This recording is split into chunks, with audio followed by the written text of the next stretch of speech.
beaucoup d'entrepreneurs se lancent dans l'entrepreneuriat avec une vision à court terme. Ouais, vas-y, dans 3 mois, je fais 10 000 balles, je me casse à Dubaï, nanana, je paye une Porsche à ma mère ou je ne sais quoi, tu vois. Aujourd'hui, l'entrepreneuriat, c'est pas ça. Le but, c'est d'avoir une boîte qui a de la valeur, qui est capable d'être vendue après que tu l'aies construite, parce qu'il y a du capital humain, il y a de la data, il y a de l'expérience, il y a des listes clients, il y a tout ça parce que sa boîte elle est valorisée, parce que ça sert à rien de pas avoir une boîte qui vaut rien, tu vois, sinon voilà. On est clairement d'accord. Et une boîte qui aussi fait du cash pour ensuite nourrir tes autres projets entrepreneuriaux.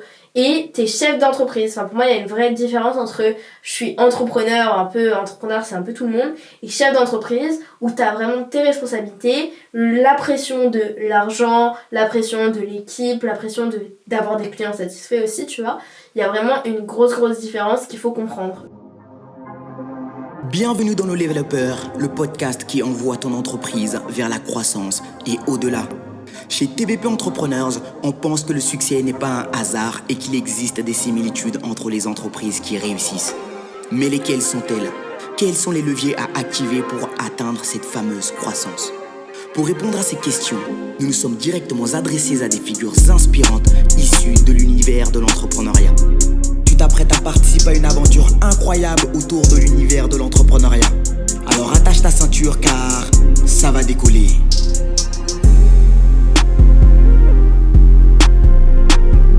Bonjour à tous et j'espère que vous allez bien, vous avez une super pêche et que tout se passe au mieux pour vous ainsi que vos business. Aujourd'hui, nous recevons une entrepreneur de talent, une entrepreneur qui s'est lancée depuis un petit moment, malgré son jeune âge. Et l'objectif aujourd'hui, c'est qu'elle nous parle de son parcours, qu'elle nous parle des difficultés qu'elle a rencontrées concrètement, ainsi que des réussites qu'elle a et qu'elle nous partage. L'idée vraiment est que vous puissiez prendre un maximum de valeur ajoutée par rapport à au parcours de Lise. Salut. Hello tout le monde. Comment tu vas? Ça va super et toi? Mais écoute, ça va très bien, je suis très content de t'avoir aujourd'hui, surtout que on est sur Paris, tu viens pas de Paris. Eh ben non, je ne viens pas de Paris. Dis-moi, tu viens d'où? Je viens du Mans en Sarthe. Ça, tu mets combien de temps pour venir? 1 heure TGV. Ça va? Tu t'y fais un peu à la vie parisienne? Ouais, ça va, mais je pense que je pourrais pas habiter quand même ici. C'est terrible, tout le monde dit ça. Ah ouais. Moi, j'adore Paris et peut-être que je resterai ici. Anyway, en tout cas, je suis très content de t'avoir aujourd'hui. Et j'aimerais tout d'abord, avant de commencer, que tu puisses te présenter, nous parler un petit peu de toi, qui tu es, ce que tu fais. Voilà, raconte-nous un petit peu ta vie. Ouais, et bien, tout a commencé quand j'avais 16 ans. Tu vois, je suis devenue auteure conférencière en l'espace de quelques mois en fait. Et j'ai jamais pensé que j'allais devenir plus après, c'était juste une passion pour moi. Et donc là maintenant j'ai 20 ans, ça fait 4 ans que j'entreprends, j'ai monté 2 entreprises, je suis dans plusieurs domaines en même temps, etc. Et c'est ce qui fait que aujourd'hui je suis indépendante financièrement, libre géographiquement. J'ai quitté les bancs de l'école aussi, parce qu'à 20 ans on peut se dire oui elle fait des études longues et tout. Non, je ne suis plus étudiante, j'enseigne même, bref, on pourra en parler. Et j'ai hâte en tout cas de parler plus en détail de mon parcours pour vraiment montrer aux gens que l'entrepreneuriat, tout le monde ne peut pas être entrepreneur et ça se ressent dès les premières années de l'entrepreneuriat. Il y a le côté soit tu persévères, soit en fait tu décides de faire machine arrière et de changer en fait de voie. Et si tu veux vraiment être entrepreneur, il y a une grosse phase pour moi de test au début où tu vas avoir des grosses galères mais tu les as jamais eues, tu ne peux même pas les anticiper et même si tu veux les anticiper, tu les anticipes, il y a encore plus grosses galères derrière. Et en fait, j'ai l'impression qu'on te teste tout le temps sur le parcours de l'entrepreneuriat.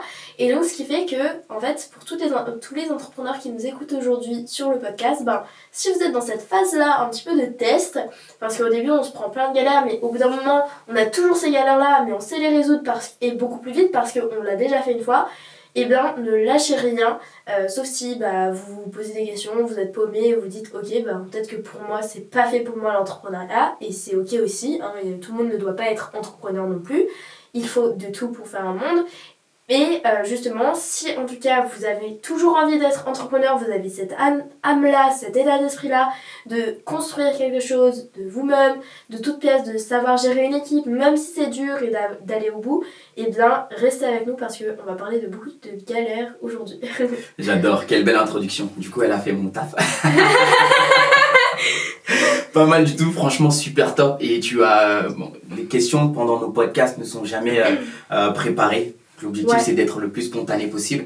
Et tu as émis quelques phrases que je trouve très très intéressantes. Déjà, la toute première chose qui m'intrigue, c'est que tu as commencé à 16 ans. Ouais. Help me. Why? Pourquoi 16 ans? Pourquoi aussi tôt? Yes, c'est vrai que c'était assez tôt. Et en fait, c'est que... Tu vois, j'avais le bac de français et j'ai dû commencer à lire des livres et en fait ça m'a permis de me mettre vraiment dans ma bulle à ce moment-là parce que j'avais jamais déjà vraiment lu de livres et ça me permettait de me canaliser, tu vois. Quand t'as un esprit très en arborescence, quand t'es un peu TDA, machin, trouble de l'attention, en fait lire ça te permet de te canaliser, même si ok je retenais rien des livres, hein, faut pas croire que c'était la révolution pour moi et que voilà, mais ça me permettait en fait de diminuer le flux de pensée que j'avais dans mon esprit. Et donc, je me mets à la lecture, j'aime bien ça, et on tombe en plein confinement. Et donc, je passe mon bac de français et encore, de ce qu'il y a du bac, tu vois, parce que toutes les épreuves sont à moitié annulées. Et ce qui se passe, c'est ça. Et ensuite, je me dis, bon, je vais lire d'autres livres. De toute façon, il n'y a pas d'activité, enfin, rien n'est ouvert. Et voilà, même l'été après Covid, c'était pas incroyable. Et donc, je me mets à commencer à lire des livres sur la santé. Donc, tout ce qui est comment être heureux, comment kiffer sa life, comment mettre en place des bonnes habitudes dans sa vie, tout ça. Et ce qui se passe, c'est ça, c'est que je tombe sur des genres de livres comme ça et je me dis, en fait, on peut réaliser ses rêves, genre, tu vois. Alors, les rêves, c'est pas le truc... que justement on appelle ça un rêve parce que tu peux pas le réaliser justement, enfin c'est un truc tellement grand que tu ne peux pas. Et là en fait mon mindset un peu il shift parce que je me dis en fait je peux acquérir du bonheur dans ma life, tu vois. Et du coup ça commence à shifter et ce qui se passe c'est que je me dis mon entourage pourquoi il connaît pas ça, enfin, pourquoi il a pas lu des livres comme ça, pourquoi il a pas des idées comme ça. Et donc là je me mets à en parler à mon entourage, tu vois, de voilà, si t'aimes pas ton taf, quitte-le. Vraiment, tu sais, la meuf, elle a 16 ans, elle dit des trucs comme ça. Et en fait, mes parents, ils sont là, mais oui, mais c'est pas si facile, c'est non, et tout, machin. Et donc, j'en parle, je radote, et moi, ça me saute aux yeux, tu vois. J'ai l'impression que c'est simple dans les livres de se dire, vas-y, je plaque tout et je vais vivre la vie de mes rêves, tu vois. Ça a l'air simple, mais je parle à mon entourage, il cogite pas, j'ai 16 ans, donc je ferme un petit peu ma bouche. Et ce qui se passe, c'est que je me dis, je vais leur donner les livres, ils vont les lire. Et en fait, je pose les livres, et tu vois, les livres, ils commencent à s'empiler, je fais... Bon, en fait, ça marche pas. Y a personne qui... Et je les comprends parce que moi, j'aimais pas la lecture de base. Je m'en fichais, ça me passionnait pas du tout, quoi. J'étais vraiment la dernière à lire, même dans ma classe, ni rien. Je lisais pas les collections des gens. Moi, je sais que des gens, ils lisaient les trucs de la cabane magique ou je sais pas quoi. Enfin bref, ils lisaient toutes les collections, ils s'offraient des livres. Moi, que dalle. Je lisais pas. Et donc, je les comprends. Donc, mes parents, surtout. Et je me dis, ils lisent pas, c'est pas grave. Et si moi j'écris un livre, est-ce qu'ils vont le lire, tu vois. Et je me pose la question, et là en 2 secondes je me dis, en fait je vais l'écrire et puis je verrai, tu vois. Moi j'ai du temps, je vais faire ça. Et c'est là que je me dis, en fait tu peux pas changer quelqu'un, Mehdi, tu peux pas changer quelqu'un, tu peux pas changer quelqu'un.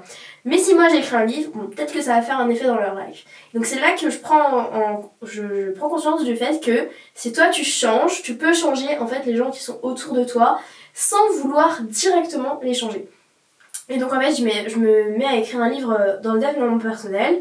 Je me dis je vais écrire sur la confiance parce que c'est un domaine qui revient souvent et moi j'avais même pas capté ce que c'était la confiance, tu vois. Donc je me dis je vais bosser sur le sujet, je vais prendre des trucs peut-être à droite à gauche, mais je vais partir de moi. Qu'est-ce que j'ai besoin de savoir si je veux parler de la confiance, si je veux connaître le sujet et tout. Je commence ça et j'écris mon livre en 10 jours, tu vois. Et 10 jours, incroyable. Ouais, c'est un truc de fou et encore aujourd'hui je me pose la question comment c'est possible d'écrire aussi vite, enfin bref. Je sais pas, je faisais ça, j'étais très productive et ce qui se passe c'est ça et en fait très rapidement, pour te la faire courte, mon livre il sort en format Kindle, donc Amazon, il sort en format numérique. Mes parents le lisent, les gens autour de moi le lisent, je rencontre des gens dans le dev perso, ça fait hyper plaisir, je me dis il y a des gens comme moi, tu vois, il y a des gens qui sont pas cons dans leur vie. Ouais. Donc voilà. Après, je me concentre sur mes études parce que j'étais en terminale, mais tout de même, je veux sortir mon livre en format papier. Je le fais en auto-édition, je le fais en maison d'édition. Je commence à faire des événements sur Paris, à monter toute seule sur Paris. Mes parents, ils sont, tu vois, genre ils ont trop peur. Leur petite fille de 17 ans, déjà, elle écrit des livres, mais en plus, elle va toute seule sur Paris rencontrer des mecs qui ont 10 ans de plus qu'elle et qui font du business, mais on sait pas ce que c'est les business, c'est peut-être des scams et tout. Et moi, j'y vais, naïve, monte des bisounours, laisse tomber, et je rencontre des gens, et c'est là que vraiment mon début en tant que vraiment entrepreneur commence, parce que je deviens entrepreneur, auteur, conférencière rapidement, parce que je rencontre des gens dans des événements qui veulent ensuite que j'intervienne dans leurs événements, donc ça va très très vite. Je passe dans les médias, donc mes médias locaux, donc journaux, télé, articles web, radio, podcast, tout, dès le début, dès que j'ai sorti mon livre. Et donc c'est là que vraiment tout a commencé à 16 ans. Donc pour te faire vraiment le parcours, parce que je sais que c'est souvent intéressant et les gens se disent mais comment elle a commencé, bah la meuf elle voulait pas être entrepreneur déjà de base, elle voulait juste que son entourage comprenne qu'il peut réaliser ses rêves. Franchement, un gros buzz et un gros big up aussi, parce que respect, c'est vrai que tu as parlé tout à l'heure du fait que tu peux pas changer les gens en voulant les changer, mais toi-même tu peux te changer et en t'échangeant toi-même, en fait tu peux impacter positivement ou négativement les personnes qui sont autour de toi. Je trouve que c'est une phrase qui est très très puissante et déjà chapeau par rapport à ton parcours, parce qu'à 16 ans je crois que moi je jouais au Red Star, et c'est ce que j'avais pas la tête. J'avais pas la tête à l'entrepreneuriat, franchement j'avais pas du tout la tête, moi je me voyais, je crois que je voulais être archéologue. Bref, comme ça. Anyway, restons concentrés sur il est devenu archéologue de la publicité finalement. Je te jure, franchement, je me retrouve dans le marketing, la communication, la vente, rien à voir. Mais franchement, très très intéressant. J'aimerais que tu me parles maintenant de ton... avant même de parler de ça, j'aimerais que tu me parles de l'importance de l'entourage pour toi quand t'es entrepreneur. Et ben en fait, moi, ma pire peur dans l'entrepreneuriat au début, c'est pas genre pas avoir d'argent, de clients, non, que dalle. Moi, j'avais peur d'être seule parce que, comme je te dis, au début, personne ne me comprenait par rapport à tout ce que je connaissais dans le développement personnel, que ce soit sur les réseaux sociaux ou quoi, je connaissais personne. Et j'avais tellement peur de ça que je me suis dit, si jamais je trouve vraiment personne, je vais devoir faire du MLM pour trouver des gens comme moi, tu vois. Parce que je connaissais que ce genre de groupe de personnes qui pensent, ouais, liberté financière, machin et tout, bon, gros scam, mais c'est pas grave. Je voulais, genre, vraiment m'entourer et j'avais peur de ça. Et donc, comment est-ce que j'ai fait ? Ce qui se passe, c'est que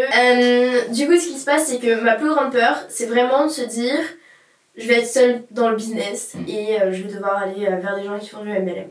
C'est ça qui se passe, et donc je me dis, dès que je commence à faire des événements sur Paris au début, parce que j'ai un pote qui m'emmène dans ces événements, et après je vois que le réseautage c'est pas un truc nul, tu vois, je me dis bon, c'est plutôt bien, j'y vais. Je commence en fait à dire aux gens, ouais les gars, j'ai adoré l'événement, la prochaine fois que je reviens sur Paris, on refait la même chose. On se trouve un endroit, on se réunit, vous ramenez vos potes entrepreneurs, je ne sais quoi, mais on se revoit et on fait un truc comme ça. Et donc comme moi je viens pas souvent sur Paris de base, j'ai juste de la famille là par moment, et bien je leur donne des dates, je leur dis les gars, j'arrive à telle date, on fait un truc. Et donc moi j'arrive à telle date, et mes potes entrepreneurs, tu vois, ils disent à tous leurs autres potes entrepreneurs, vas-y let's go, on fait un event, Mélie elle vient, machin et tout. Et donc c'est ça qui se passe, et donc on commence à faire des événements dans les bureaux de mon expert comptable que j'ai rencontré sur un événement de base. Et on commence à faire des événements dans ses bureaux. Après moi je vois que tu vois lui il a aussi beaucoup de taf et tout, et puis ses bureaux il les utilise pour autre chose quoi. Donc je commence à lancer des restos, networking, parce que moi des fois je viens tu vois 2 jours sur Paris, et donc je dors à l'hôtel ou je dors chez de la famille, et donc ce qui fait que le soir je suis toute seule, ou je préfère pas voir un pote ou une pote entrepreneur, je préfère voir plein de gens. Donc à chaque fois je donne des dates et on se fait des restos, et donc le premier resto on était genre 5-6, et le dernier resto que j'ai fait en février là, donc 2-3 ans après, on était 80.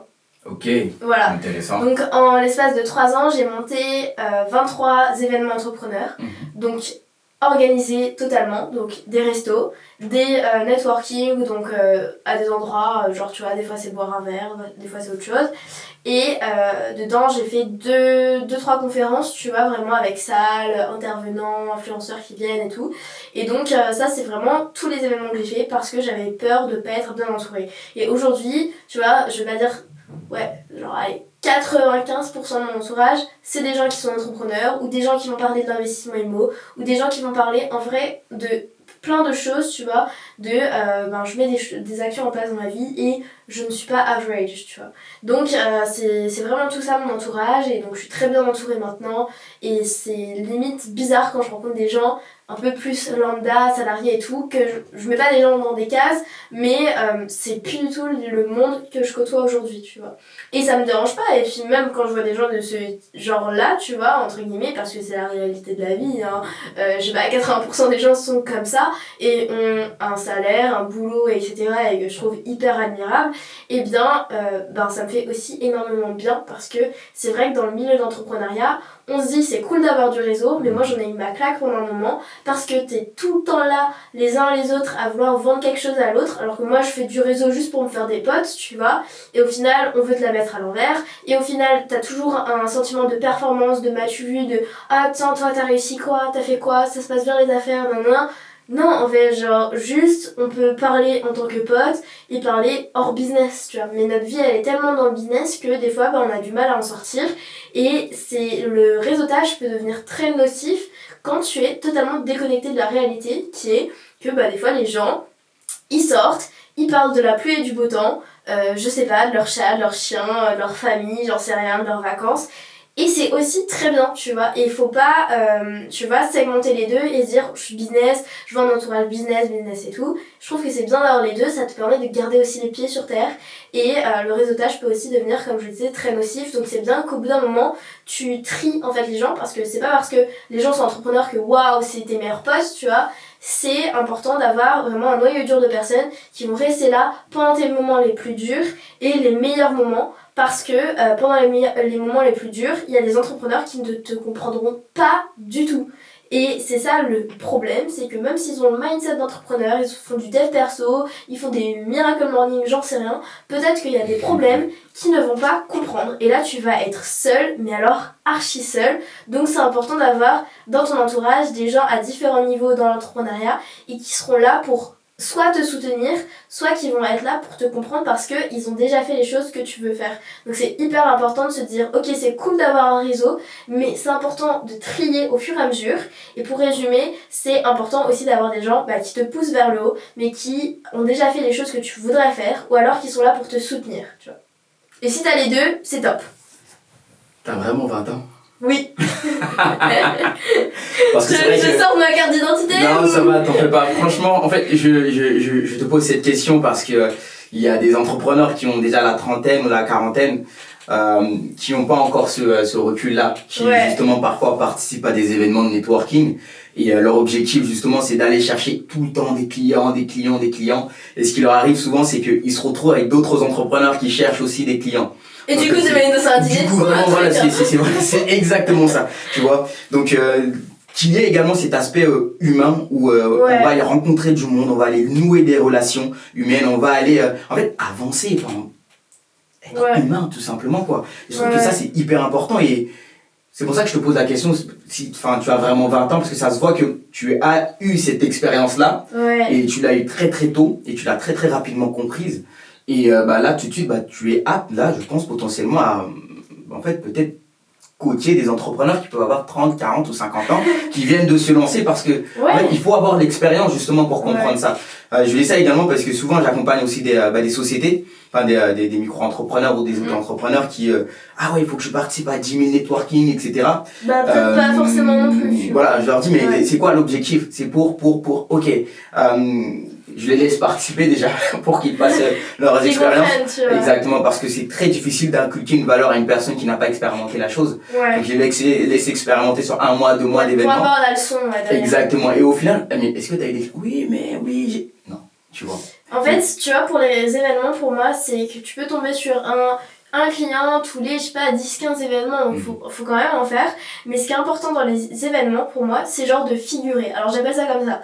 Tu figures parce que en fait, tu sors des réseaux sociaux, tu te filmes à des événements et en fait les gens voient « Ah mais tu connais un tel, ah mais tu connais ceci, ah mais vous étiez à le même événement, ah mais la prochaine fois je viendrai comme ça on va se voir. » Et en fait les gens déjà ils disent « En fait c'est une vraie personne qui connaît telle personne, qui connaît d'autres gens dans le monde. » Donc ça c'est très important de figurer comme ça.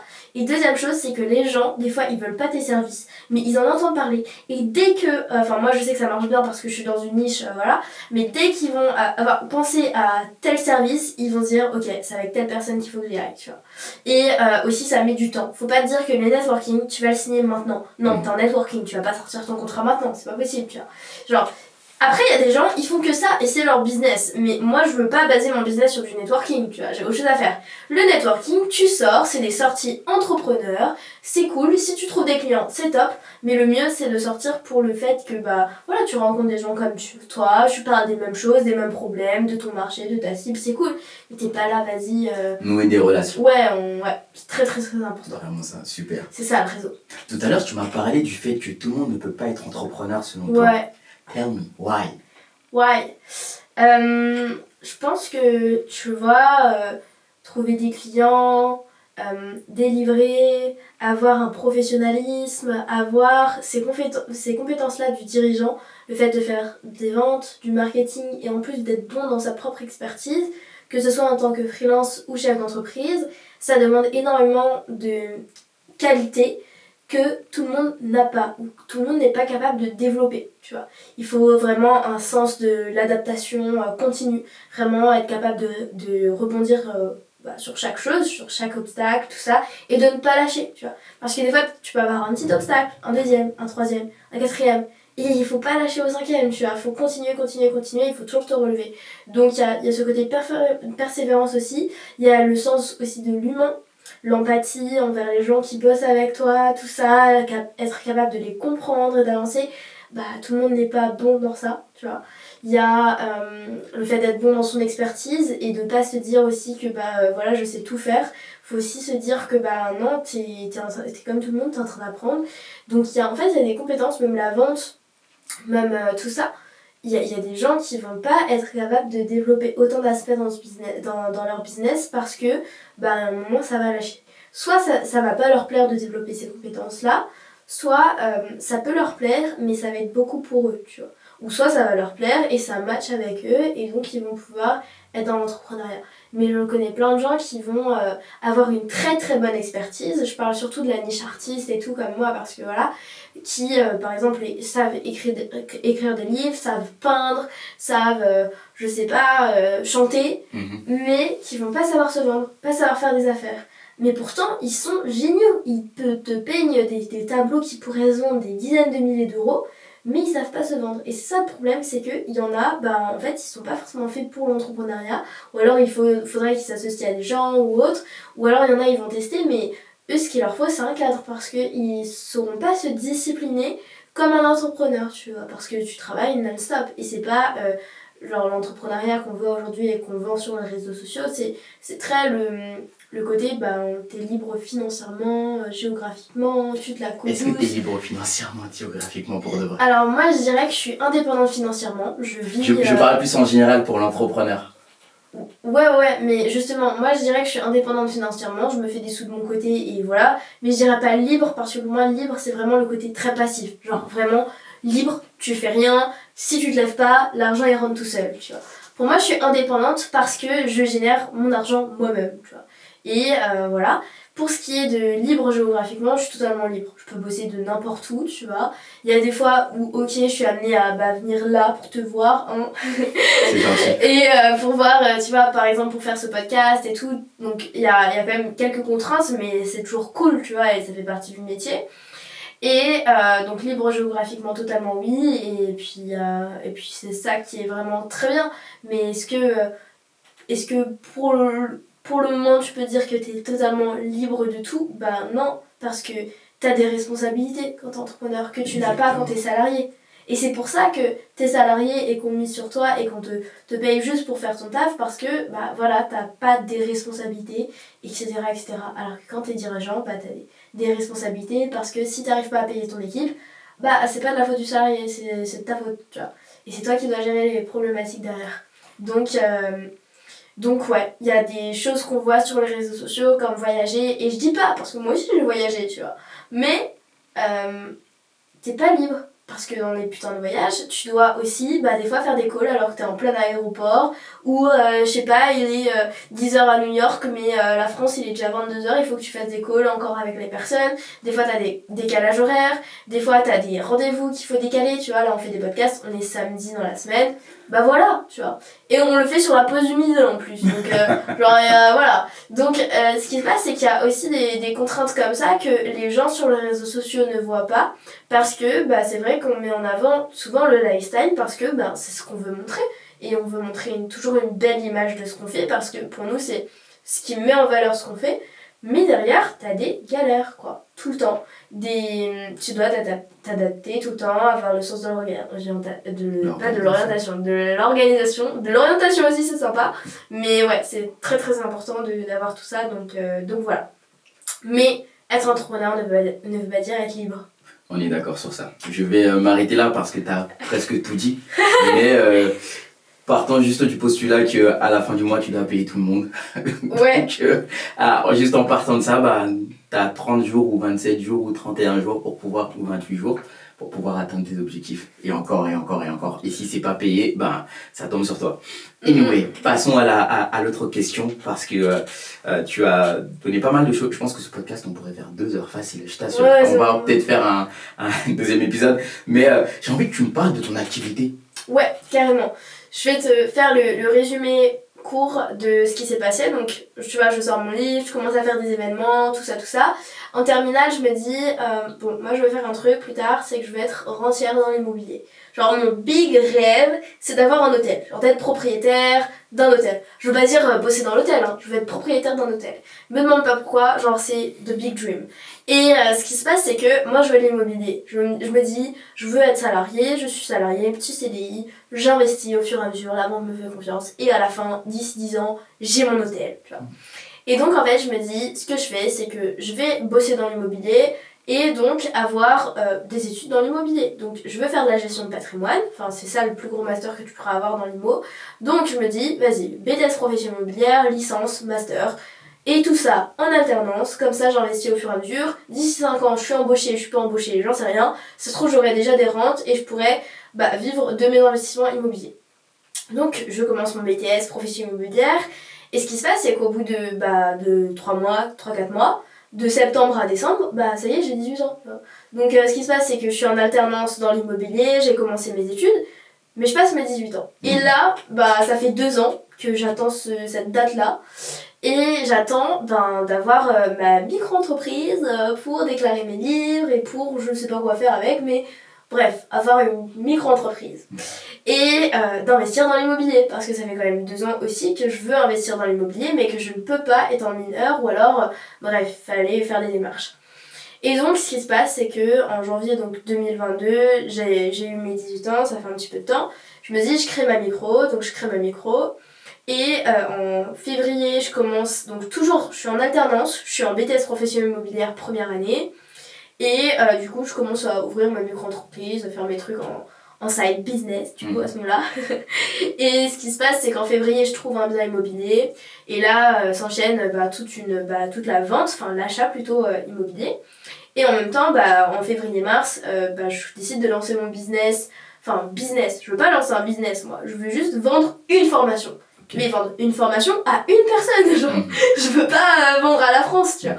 Donc j'avais créé une petite formation sur comment publier un livre, l'écrire, tout ça, une formation que j'avais tournée en plein Covid, enfin j'avais le Covid, tu vois. Donc j'avais pris un dimanche, je tournais ma formation, j'étais à moitié malade, mais tant pis, j'ai tourné, monté, machin. Je me dis vas-y, je la vends à 300 balles, moi je suis trop contente, tu vois. Et donc en fait je sais au fond de moi et je reconnais que je ne sais pas vendre, je ne sais pas faire de marketing, je suis nulle dans ça, je ne sais pas si j'aime ça, mais bref, je n'aime pas. Et en fait je rencontre en faisant des événements un mec qui me dit Mélie, avec ton business tu peux faire 15 000 balles en 3 mois. Je fais what? How? Tu vois, et donc je signe avec lui un contrat d'accompagnement. Et je les paye en crypto-monnaie, voilà, comme ça, tu vois, okay. Ça touche pas à mon épargne, ça. Voilà, c'est vraiment fun. Et je me lance, et en fait le premier mois on fait 3000 et quelques euros. Donc ça c'était en mars 2022. Donc waouh. Et là je me dis waouh, je touche 6 fois plus qu'en alternance. Je fais comment c'est possible? En plus j'étais en alternance, j'étais en études, tout ça. Et donc je continue et en fait je me dis bon, pour l'immobilier je vais devoir créer une société avec mes parents parce que la banque me fait pas tant confiance que ça. Je dois créer une boîte pour l'immobilier. Pour l'autre boîte, enfin pour si je continue à faire si le premier mois je fais 3000 balles, le mois d'après je vais pas dire le double, mais je fais au moins 40% de plus, tu vois. Donc je me dis je vais créer aussi ma boîte dans l'écriture, l'édition de livres parce que je devrais le faire cette année. En mai 2022, le mois le plus chargé de ma life, je crée du coup les 2 sociétés. Et du coup je démarche les banques pour trouver une banque pour l'immobilier.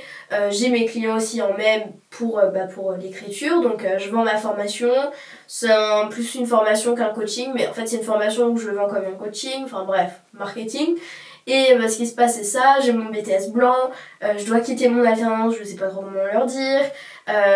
Ça va pas bien avec mon mec à ce moment-là, que je quitte en fait un mois après. Et je fais des défilés de mode. Enfin, genre vraiment, ce mois-là, c'est le mois le plus costaud de ma life. Et donc, ça se passe vite, je crée des événements en même temps, j'ai les salons du livre, enfin, laisse tomber. Wow. J'ai des conférences, des machins, je dois oublier un truc, mais bref. Ce qui se passe, c'est ça. Et donc, en mai, je prends la décision de quitter les cours, de arrêter les cours en physique, parce que les mecs, ils me lisent des PDF que je connais déjà, parce que j'avais réviser le programme avant de me lancer, tu vois, parce que je savais que j'avais le temps, tu vois, de le réviser. Donc en fait j'en avais marre d'être assise sur une chaise alors qu'on était en train de me lire des trucs que je savais déjà et à faire des contrôles que j'allais réussir facilement parce que en fait je connaissais déjà le truc, tu vois. Et l'alternance pareil, j'ai l'impression qu'ils s'occupent pas trop de moi, donc bon voilà, enfin si je faisais du distanciel, je faisais de la chasse de biens immobiliers, tu vois, j'étais pas dans une agence comme ça tous les jours. Donc j'étais beaucoup en télétravail et tout, et je prends la décision, je me dis je quitte mon école, je continue mon BTS en ligne, je demande à mes parents, cette décision elle s'est prise en une demi-journée. Je quitte l'école, machin, tout ça.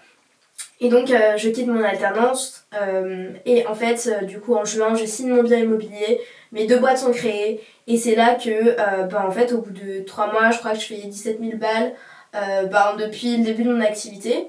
3-4 mois, donc la promesse avait réussi de mon coach.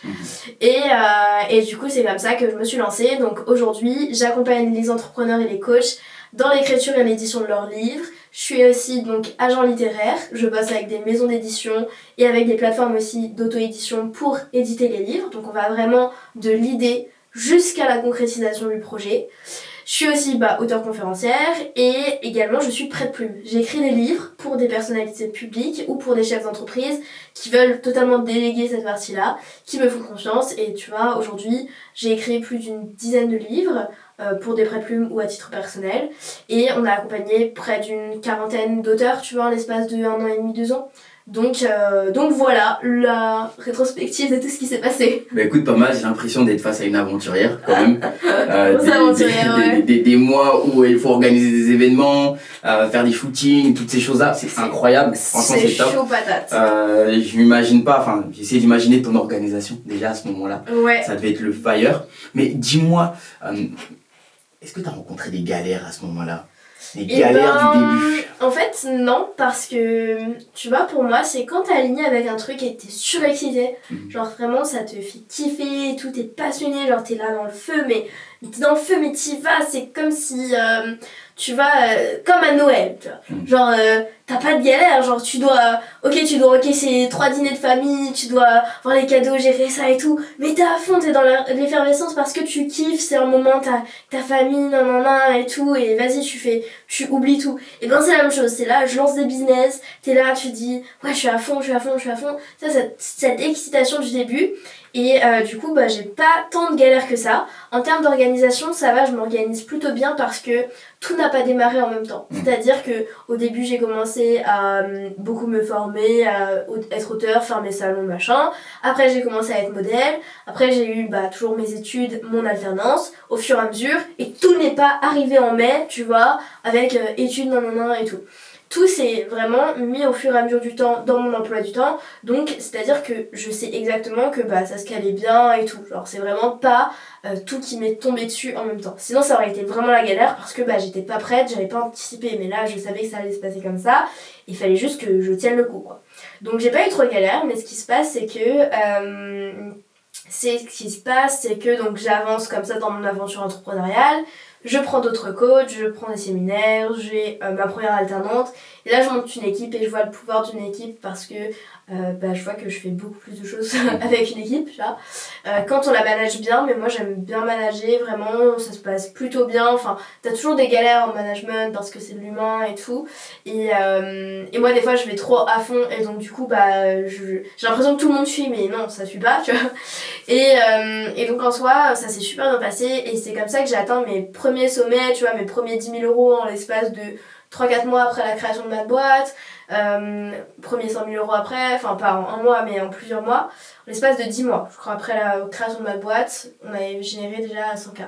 Donc c'est assez fou. Et donc voilà ce qui se passe. Et ce qui se passe après le big down, c'est que donc 1 an après la création de la boîte, ça y est, c'est la cata. Aïe aïe aïe, nous y sommes, voilà. J'ai jamais eu une aussi grosse galère financière que tout ce que tu veux. Ouais. Et voilà ce qui se passe. Et je pense que c'était l'épreuve qui devait se passer. Parce que si ça se passait pas, enfin si je baissais les bras, ok, j'allais prendre toute une nouvelle voie. Ou si je gardais cette voie et que je traversais, j'allais prendre une voie qui allait vraiment, tu vas être sûr que c'est la bonne voie. Dans les deux cas, c'était vraiment une partie décisionnelle. Ce qui se passe, c'est que en mars l'année dernière, je rencontre quelqu'un en Laponie, donc un homme qui a été client à moi quelques mois avant, pour qui j'ai bossé dans l'écriture de son livre, en collaboration, tout ça.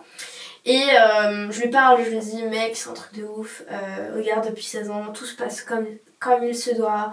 Genre, je sais pas ce qui se passe, mais regarde, tout se passe bien, j'ai des collabs, je suis en voyage, j'ai de l'argent, genre, c'est un truc de malade, quoi. Et je me suis dit, comment ça se fait, tu vois, genre, je pensais que c'était dur, tu vois, l'entrepreneuriat, et moi, on m'a menti.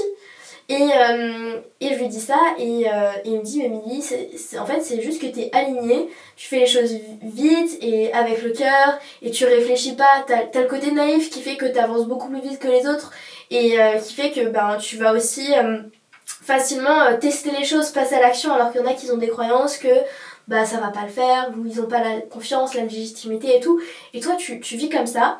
Et donc il me parle de plein d'autres trucs, bref, et c'est là que démarre aussi un éveil spirituel pour moi. Mais bon, bref, je vais occulter parce que c'est plus perso et il se passe ça. Et deuxième chose qu'il me dit, ce mec, ce que je respecte énormément, il me dit Mélie, t'es une meuf qui fait plus de 10K par mois, donc j'avais 19 ans, t'as 19 ans, pose-toi des questions, t'es sûrement HPI, tu vois, genre au potentiel intellectuel. Du coup en mars je commence à faire des recherches un peu plus sur moi et tout, je me remets en question et je vais passer des tests, je vois que je suis au potentiel intellectuel, alors ça m'aide pour que dalle. Je comprends juste que j'ai un peu un trouble de l'attention par moment et que c'est normal que les autres gens n'avancent pas au même rythme que moi, donc voilà. Et mais ça m'aide pas plus que ça, mais je découvre que ok, il y a des choses qui font sens, que j'avance des fois plus vite que les autres, ok, machin, cool. Et truc qui se passe en avril, donc ça m'a beaucoup aidé, tu vois, à comprendre qui j'étais et tout personnellement, parce que on le dit pas forcément, mais l'entrepreneuriat, tu vois, voir que toutes les galères que j'ai eues sont peut-être des galères des fois matérielles ou autres, mais au final ça impacte ton développement personnel avant tout, tu vois. Donc c'est ça qui se passe, donc je vis ça me chamboule un petit peu, mais bon, c'est le meilleur mois que je fais, tu vois, là à ce moment-là en mars, donc tout se passe bien, moi je suis contente, je continue le voyage. Et ce qui se passe, c'est qu'en avril, je perds confiance en moi.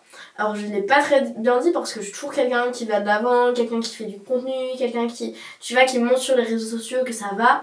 Et en fait, c'est que je bosse avec une auteure pour qui j'ai écrit un livre, tout se passe bien. Elle me dit ouais ça me plaît, le livre il est cool, non. Et un jour avant la remise du manuscrit, ou un jour après, je sais plus, bref, elle me fait plein de commentaires et elle me dit non, ça va pas, ça va pas, ça va pas, sans me dire pourquoi ça va pas.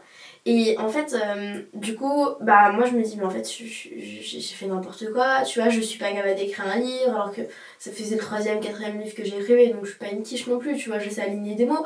Et je me dis, mais pourquoi. Et donc en fait, je me dis, mais ça va pas. Et en fait, du coup, je délègue à quelqu'un de mon équipe ce livre, la personne reprend tout et tout. Et en fait, je me rends compte que juste, c'est plus difficile pour moi de, déjà, en réalité, de m'entendre avec des filles. Donc d'écrire des livres pour une femme et de me mettre dans cette énergie féminine que j'ai pas du tout à ce moment-là, c'est chaud, tu vois. Et en fait, j'ai plus du mal à fit avec une femme qui veut écrire un livre parce que bah, je suis plus dans mon énergie masculine, surtout quand je travaille. Et donc en fait, je le comprends quelques mois après, mais bon, bref. Donc là, j'avais perdu confiance en moi et en fait, j'étais là en mode, mais en fait, je suis vraiment une imposteur et tout, mais bon, bref, voilà. Et ce qui se passe aussi, c'est que en avril, je change mon offre. J'enlève toute la partie irrésistible de mon offre. Okay. Mais je m'en rends pas compte à ce moment-là. Pour moi, ça reste le même service, tu vois. Et du coup, c'est là qu'il se passe ça. Et aussi, j'ai mon BTS à passer. Mais ça fait 1 an que j'ai pas ouvert mes cours. Donc, je sais passer mon examen. Je suis pas une quiche en immobilier. Mais ça fait 1 an que j'ai pas passé tout ça. Donc, je m'enferme pendant 2 semaines. Je lis 10 000 pages. 10 000 pages que j'ai fait imprimer chez un imprimeur. Hein. Donc, je lis vraiment 10 000 pages. Ça m'a coûté 500 balles de tout imprimer, enfin laisse tomber. Je lis, je regarde les cours, je passe l'examen, tout ça.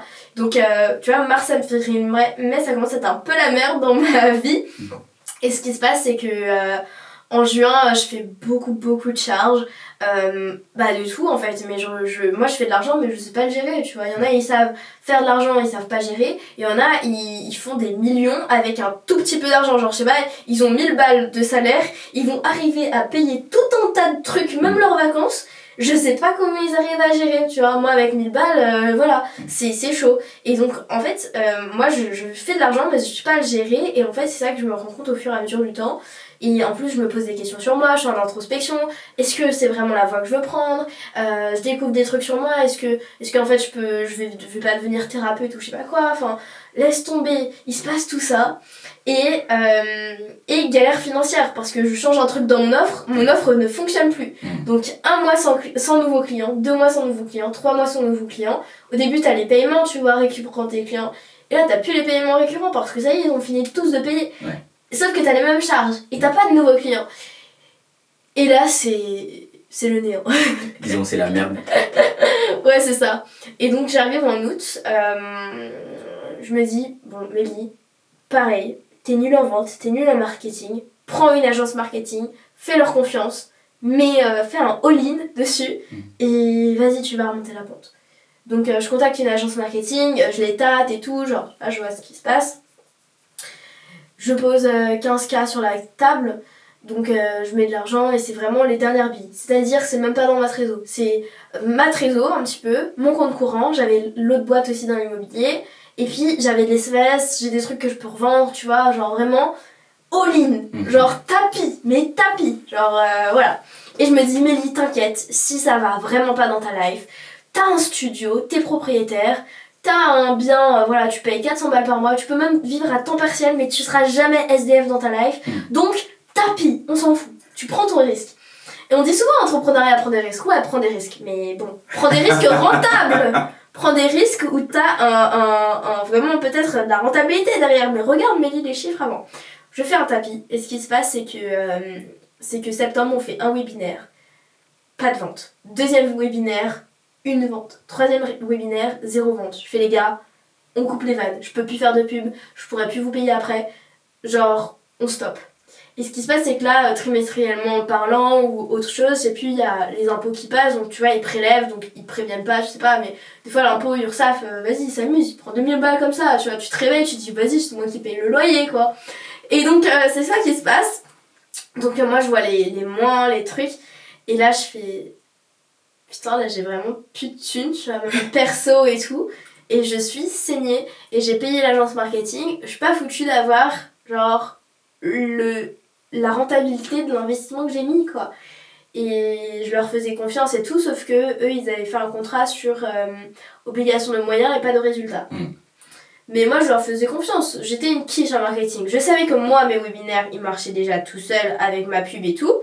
Je faisais des ventes, j'étais rentable. Donc avec une agence marketing, ça va juste faire la même chose ou mieux. Mais non, ça fait moins bien. Donc c'est ça qui se passe. Et donc Mélie, elle fait tapis. Donc tapis, ça veut dire quoi? Soit tu gagnes gros, ou soit tu perds tout. Donc je perds tout. Et je suis dans la période où j'ai été la plus pauvre de ma vie. C'est-à-dire que j'ai moins d'argent sur mon compte que j'en avais quand j'étais au collège, tu vois. Genre parce que j'ai toujours eu de l'argent de côté, mes parents ont toujours mis un petit peu d'argent pour moi, j'ai toujours eu de l'argent sur mes comptes, sur mes livrets, en espèces ou quoi. Mais là, j'avais plus rien, que dalle, tu vois. Et donc, on arrive en septembre-octobre 2023, l'année dernière, plein éveil spirituel. Moi, je sais même pas si je veux continuer ma boîte et tout, parce que je me dis, bon, à quoi bon, si ça marche pas, c'est le signe que je dois aller autre part, tu vois, j'en sais rien. Ce qui se passe, c'est ça, et en fait, je me dis, mais je peux pas lâcher là, tu vois, alors c'est quoi ça, tu vois, genre, j'ai mis de l'argent, je les récupère même pas et tout, enfin, c'est la loose, quoi. Ouais. Et puis, j'ai des livres encore à sortir, et puis je suis sous l'eau, hein, j'ai beaucoup de travail, donc je taffe, sans argent, endettée, parce que je dois encore de l'argent, et puis t'as rien qui rentre, et tu comprends toujours pas, j'avais toujours pas compris comment l'offre, elle marchait pas, hein, tu vois. Après 4-5 mois, tu vois, voilà. Et des fois, comme quoi, un tout petit truc peut tout faire capoter. Donc voilà. Et c'est ça qui se passe. Et donc, très pauvre, machin, et puis je sais pas où je vais. Ce qui se passe, c'est que je me dis, donc c'est en octobre, je me dis, Mélie, tu peux pas te permettre d'être sous l'eau et d'avoir 0 thune. Genre, si t'es sous l'eau, t'as de l'argent. Et si t'as pas d'argent, t'es pas sous l'eau, c'est pas possible. Donc là, je me dis, Mélie, tu taffes comme une folle, tu délivres tes clients en mode 5 étoiles, je ne sais quoi, mais vraiment tu les délivres beaucoup plus vite et tu te relèves. Donc là je prends 2 semaines de malade, je m'enferme, je ne vois plus personne de toute façon depuis quelques mois et tout, enfin je vois des gens, voilà, mais je me déplace plus pour voir des gens, pour faire des réseautages, et je bosse. Je sors des livres, ça faisait plusieurs mois qu'on devait les sortir, mais les auteurs ils se bougent pas, donc là je les relance. Tous les jours, je relance tous mes clients qui se bougent et que moi, genre vraiment, tout soit derrière. Parce que même si je fais faillite, il faut que j'ai délivré tout le monde, tu vois. Donc je pense pas que j'allais faire faillite et je pense toujours pas que je vais faire faillite. Donc voilà ce qui se passe. Et donc, je délivre tous les clients et en 2 semaines, travail de dingue. Et là, en novembre, j'ai l'esprit clair. Ok, j'ai aucune thune, mais déjà, mes dépenses, je suis passée de 22 000 € de charge à 1 500 € de charge fixe. C'est pas mal. Réduction de j'ai réduit beaucoup mes charges. Donc je n'ai plus d'équipe, on était 7, on est tombé à 2. Voilà. Qu'est-ce qui se passe aussi? Donc réduction de mes charges, je rembourse toutes les dettes que j'ai à rembourser. Enfin tu vois, je prends le temps de voir, de rembourser, de renégocier les choses, de négocier un petit délai. Je demande les paiements plus vite de certains clients que j'avais parce que ils devaient me payer un petit peu à la fin ou je ne sais quoi. Je leur demande de payer une petite moitié au début et tout pour récolter un petit peu d'argent. Houston, es-tu là? Je répète, Houston, est-ce que tu me reçois? J'interromps ce podcast à quelques secondes pour partager avec toi notre prochaine mission, Expédition Levelopers, la fusée qui envoie ton entreprise sur orbite croissance. Comme tu le sais, de nos jours, il est devenu très simple de créer une entreprise. Par contre, faire de la croissance relève d'une toute autre histoire. Alors, avec la base de lancement spatial TBP Entrepreneurs, on a décidé de mettre en place cette fameuse expédition. Pour plus d'informations ou pour t'inscrire au prochain décollage, rendez-vous sur notre site internet www.tbpe.fr. Allez, on rappuie sur l'accélérateur vers la croissance. Donc, déjà, je diminue mes charges. Je délivre tout ce que j'ai à délivrer et ensuite je me focus sur l'acquisition. Novembre, je fais 15 000 €, donc je fais rentrer tout l'argent que j'avais investi dans l'agence marketing, je paye mes dettes, je ressors tout l'argent que j'avais mis en compte courant dans la boîte, comme ça moi personnellement, au moins si la boîte elle fait faillite, moi personnellement c'est bon, j'ai de l'argent de côté, je peux continuer mon immobilier, tu vois. Et ma boîte, proportionnellement ou logiquement, je me dis si j'ai retiré tout l'argent que j'ai mis, elle doit être dans le positif à la fin de l'année et tout, machin. Je vois avec mes comptables disent bon vas-y let's go, machin. Je me dis ok, je peux pas finir l'année comme ça, donc ça c'est la grosse galère que j'ai eue. Je me dis vas-y, je vais sortir un livre, comme ça 2024 j'ai marre de ouf, j'ai un livre et je pars à New York. C'est mes 20 ans, je pars à New York, j'ai juste mon billet à payer d'avion parce que ma grand-mère elle habite là-bas, donc je vais là. Je finis bien l'année malgré toutes ces galères et en fait les galères ne sont pas terminées. Aïe aïe aïe, épisode 2. Épisode 2, accroche-toi. Ce qui se passe c'est que je me dis ok, j'ai le mois de janvier pour avoir toute la TVA et la trésor que j'ai besoin pour assurer l'année 2024. Donc janvier, je charbonne comme une malade et j'ai cet argent. Je charbonne, j'ai cet argent, je le mets de côté.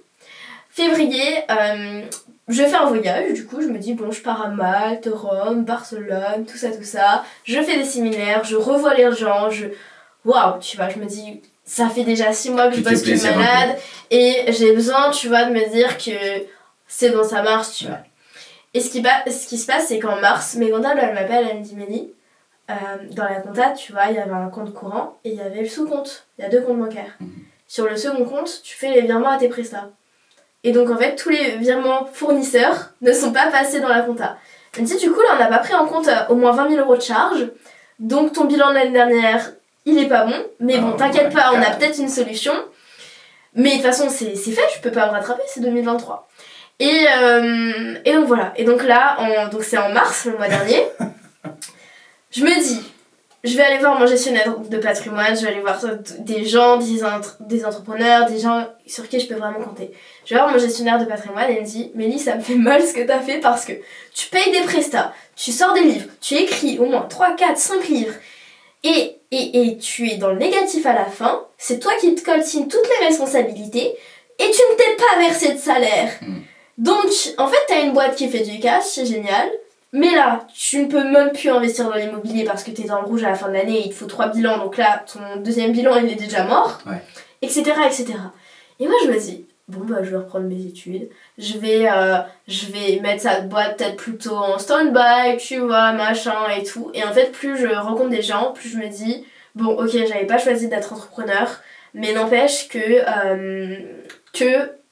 bah, si je veux investir plus gros dans l'immobilier après, il faut absolument que j'ai une machine à cash, tu vois, et que avec ça, ensuite je peux investir dans des sociétés, je peux investir dans l'immobilier, je peux investir dans ce que je veux. Mais mon petit CDI, ça va être cool, mais il va falloir combien d'années de CDI pour pouvoir m'acheter un immeuble? Autant me faire chier à construire une entreprise qui après a de la valeur, qui après a du cash et est rentable, parce que c'est bon, j'ai commencé à comprendre la leçon qui c'est important d'être rentable, tu vois, et après je me relève. Donc là, ce qui se passe, c'est que mon problème n'est toujours pas résolu parce que l'année dernière, en fait, mes comptables m'annoncent que déjà, elles n'ont pas pris en compte toutes les charges qu'il fallait prendre en compte, tu vois. Donc après, c'est leur faute, mais c'est ma faute aussi. Ça.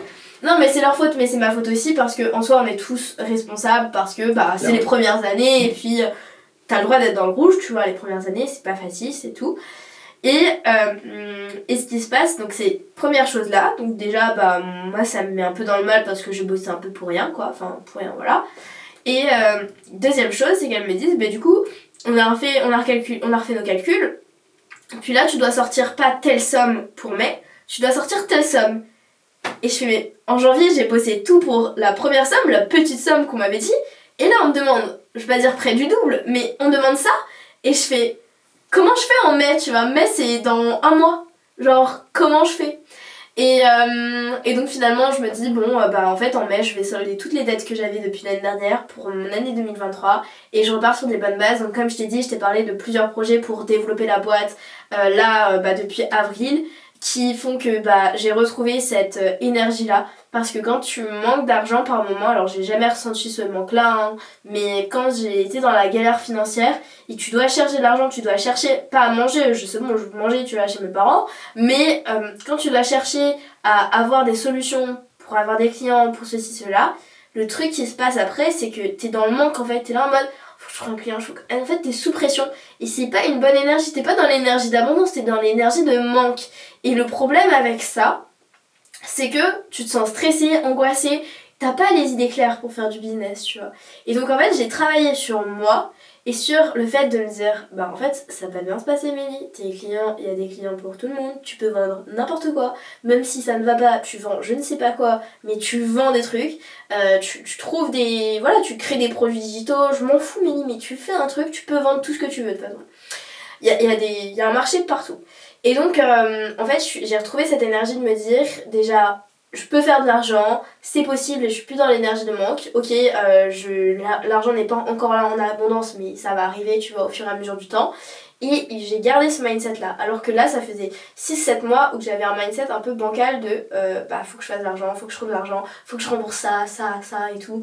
Et c'est pas une bonne énergie, donc en fait, il faut être capable de aussi switcher émotionnellement parlant. Et donc là, je pars dans une bonne énergie pour de nouveaux projets, pour les développer donc d'ici mai. Et mai, je règle toutes mes dettes, ça c'est soldé, tu vois, ça c'est derrière moi. Je veux pas dire que j'aurais plus jamais de galères, mais déjà ces galères-là, elles sont derrière moi et j'ai compris des choses. J'ai compris que je suis pas obligée de payer des gens alors que je me sens pas à la hauteur. Non, c'est pas que je me sens pas à la hauteur, c'est que c'est nouveau pour moi et que des fois, faut pas se mettre la pression et que des fois, vaut mieux prendre plus de temps et investir juste l'argent que j'ai de mon côté et expérimenter les choses pour que quand je vais le déléguer plus tard, au moins on me la mette pas à l'envers, tu vois. Et même si ça prend plus de temps que déléguer à des professionnels d'un coup, au moins, moi j'aurais appris les choses et j'arrête complètement d'acheter n'importe quel accompagnement de business, genre j'ai un cerveau, il faut que je fasse fonctionner, tu vois. Et parce que pour les femmes, je pense, mais peut-être pour les hommes aussi, on peut avoir ce manque de confiance là. Et en fait, c'est bon, j'ai dépensé au moins 20K de séminaires l'année dernière. Il y a un moment, faut juste que je me dise, Amélie, t'as déjà fait de l'argent, tu sais le refaire. Enfin, si tu vends 1000 balles, tu sais vendre 2000, tu vois. Et donc, j'ai commencé à avoir cette leçon-là, cette leçon d'être dans l'énergie, dans la bonne énergie, tu vois, pour développer son business, parce que tu peux pas être dans la pression, dans la peur, dans le stress, dans tout ça. Quitte à reprendre un job si t'as besoin pour avoir l'esprit tranquille sur l'aspect, tu vois, financier. Moi, j'y ai pensé aussi à reprendre un job juste pour ne pas être dans cette énergie de manque et se dire, ok, c'est tranquille, pas pour se dire, ouais, je suis dans ma zone de confort, mais juste pour se dire, ok, l'argent, il est là, et voilà, et ensuite tu peux développer tranquillement tes projets, ça peut être aussi une solution, mais c'est vraiment ce que j'ai compris. Et troisième chose, ça a fait énormément le tri aussi, tu vois. Parce que les gens qui comprennent, enfin les gens qui m'ont compris et qui me disent, et je leur dis, ou j'ai pu leur dire, par exemple, tiens, j'ai eu telle dette à payer, tiens, j'ai mal géré ça, tiens, je suis en contact avec mon avocate parce que ma presta elle me l'a mis à l'envers, ou des trucs comme ça, alors j'invente des trucs. Et bien, ce qui se passe, c'est que tout le monde n'est pas capable de le comprendre. Donc c'est bien aussi de se dire que voilà, tes échecs, tout ça, vont me permettre de faire le tri, vont permettre de te permettre de développer personnellement, et aussi tout simplement qui vont me permettre de t'apprendre des leçons, et quatrièmement, qui vont te dire est-ce que c'est vraiment la bonne voie, tu vois. Et moi ça m'a permis de me dire ok, voilà, moi je suis apte à gérer les galères, je vais encore gérer des galères et c'est comme ça. Et mon entourage, tu vois, que ce soit mon mec ou mes potes, ils doivent comprendre que si j'ai des galères, voilà, je vais gérer mes galères et je vais me bouger pour gérer mes galères, mais rien ne sera sur mon chemin et il faut surtout pas que ton entourage soit sur ton chemin. T'as des galères à gérer, t'es responsable de ta boîte, donc il faut que t'aies ces responsabilités-là et que tout le monde le comprenne autour de toi. Donc voilà, c'était assez long, je dirais, sur toutes ces galères, mais je pense que c'est important de voir un peu la face cachée de ce qu'on pourrait montrer sur les réseaux sociaux. Moi, c'est pas quelque chose que je veux vraiment montrer parce qu'en soi, tu vois, j'ai l'impression que les gens s'en foutent. Enfin, moi, dans mon service, les gens, ils viennent chez moi, ils veulent écrire un livre. Qu'est-ce qu'ils en ont à faire de la situation de ma boîte, tu vois. En tout cas, s'ils veulent savoir quelque chose, c'est que moi, j'abandonnerai jamais parce que, en fait, de base, je suis pas entrepreneur. Donc, si vraiment, je suis devenue entrepreneur grâce à ça, c'est parce que ça me plaît vraiment, tu vois, de réaliser les rêves des gens et que, en fait, même si ma boîte fait faillite, je continuerai encore d'aider les gens, quoi qu'il se passe, tu vois, même si c'est gratuitement, je m'en fous. Il faut qu'à un moment, j'aide les gens et c'est ma mission, tu vois, peu importe comment ça se fait, ça se fera. Donc voilà, et puis j'ai une vision à long terme. Beaucoup d'entrepreneurs se lancent dans l'entrepreneuriat avec une vision à court terme. Ouais, vas-y, dans 3 mois, je fais 10 000 balles, je me casse à Dubaï, je paye une Porsche à ma mère ou je sais quoi, tu vois.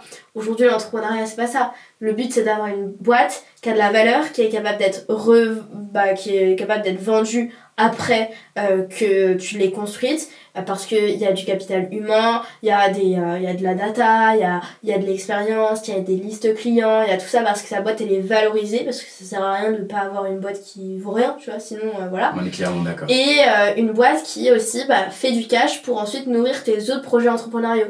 et t'es chef d'entreprise. Enfin, pour moi, il y a une vraie différence entre je suis entrepreneur, entrepreneur, c'est un peu tout le monde, et chef d'entreprise, où t'as vraiment tes responsabilités, la pression de l'argent, la pression de l'équipe, la pression d'avoir des clients satisfaits aussi, tu vois. Il y a vraiment une grosse différence qu'il faut comprendre. Donc voilà, au moins vous êtes au courant de tout, et je pense que j'ai pas encore vécu tous les problèmes possibles et imaginables. Donc bon, les autres épisodes avec les autres personnes pourront aider aussi différemment. Bah, franchement, merci. C'était hyper instructif, il était hyper intéressant et hyper dense aussi en expérience. Et franchement, comme je te dis, j'ai envie de faire un deuxième épisode. Voilà, après, comment j'ai plus quelques mois. Hein, qu'est-ce qui s'est passé? Est-ce qu'elle a finalement réussi à rembourser ses dettes? Est-ce qu'elle a trouvé des clients? Où est-ce qu'elle en est? Etc. En tout cas, vraiment, je te remercie pour cet épisode déjà. Je t'en prie, avec plaisir. C'était vraiment génial. Et je pense qu'on a distribué énormément de valeur. Enfin, tu as distribué de la valeur. Moi, j'étais là. Seulement. Donc voilà, je te remercie pour ça. Si tu avais juste un dernier mot à dire avant que... qu'on termine. Et surtout nous dire également où est-ce qu'on peut te trouver. Carrément. Ce que je peux dire, c'est que moi j'ai vécu des galères, mais d'autres vivront d'autres galères, tu vois. C'est pas donné à tout le monde, on va pas tous vivre les mêmes galères, mais ce qui est important, c'est de se rendre compte qu'il y a des hauts et des bas et qu'il faut en fait garder aussi la tête haute et prendre du recul sur tout ce qui se passe. C'est pas que quand ça se passe bien, il faut se dire ouais vas-y ça se passe bien, t'es en feu, mais t'es content parce que t'as vécu de la galère avant, donc voilà. Il faut faire attention à vraiment pas être trop dans l'euphorie quand tu réussis des choses et pas être trop dans le down quand ça va pas, tu vois, parce que quand ça va pas, des fois ça va pas, genre et t'as tout qui vient et tu dis ah ouais mais j'ai ça, mais en plus j'ai ma voiture, mais ensuite j'ai mon mec qui fait chier, ensuite j'ai ceci, cela. Non, tu vois, c'est important de garder un équilibre émotionnellement et personnellement parce que sinon ça va vriller, tu vois, et tu vas pas te sentir dans des phases très très cool. Donc même si t'as des galères, garde toujours la tête assez froide, garde la tête haute et continue quoi qu'il se passe de persévérer. Et si tu dois changer de voie, tu changes de voie, hein, c'est pas grave, hein, t'as toute ta vie pour échouer, pour changer, etc. Et c'est comme ça que tu vas vraiment trouver ce qui te correspond. Et c'est pas grave si tu dois retourner dans le salariat, hein. Peut-être que cet épisode te fera comprendre que t'es pas fait pour l'entrepreneuriat, mais c'est un jeu, genre faut voir ça comme un jeu, t'as des hauts, t'as des bas et puis ça avance comme ça. Et mes réseaux sociaux, comme tu l'as dit, vous pouvez me retrouver partout en ligne avec mon prénom Meili, M-E-I-L-Y, voilà, Meili Chen, C-H-E-N, vous trouvez partout, donc que ce soit sur Insta, sur LinkedIn, sur YouTube, TikTok, partout. J'imagine que tu mettras aussi les liens, donc exactement. Donc voilà, comme ça ce sera plus simple pour vous si vous voulez aller me rejoindre, me questionner sur peu importe. Voilà, merci en tout cas pour toi pour cette invitation là.